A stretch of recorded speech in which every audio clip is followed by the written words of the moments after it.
সুনামগঞ্জে শুরু হওয়া বৃষ্টিতে জেলার সবকটি নদ নদীর পানি বেড়ে গেছে, ভেঙে গেছে বাঁধ, তলিয়ে গেছে বহু জমির ফসল।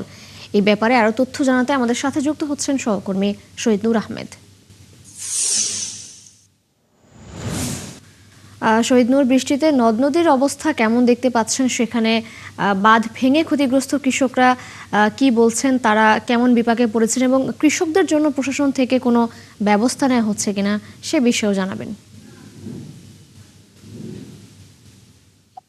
তৃষা, ধন্যবাদ আপনাকে। দেখুন, আমরা সকাল থেকেই জানাচ্ছিলাম নদ নদীর পানির খবরাখবর।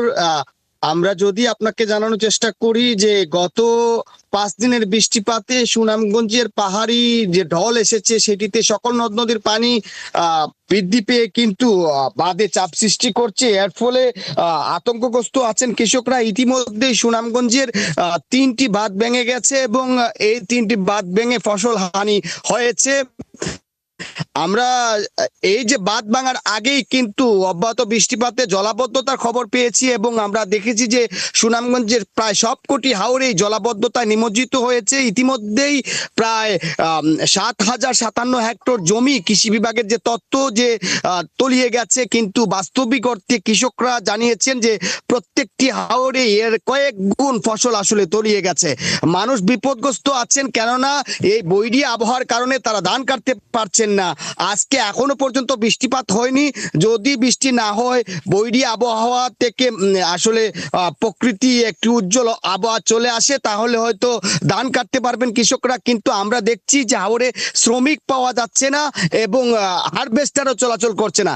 কৃষি বিভাগ থেকে জানানো হয়েছে যে তারা শ্রমিক সংগ্রহের জন্য মাইকিং করছেন, স্বেচ্ছাসেবীর আহ্বান করছেন, কিন্তু আমরা এখনো পর্যন্ত কোনো সামাজিক সাংস্কৃতিক সংগঠনকে দেখিনি তারা ধান কাটতে স্বেচ্ছায় গেছেন।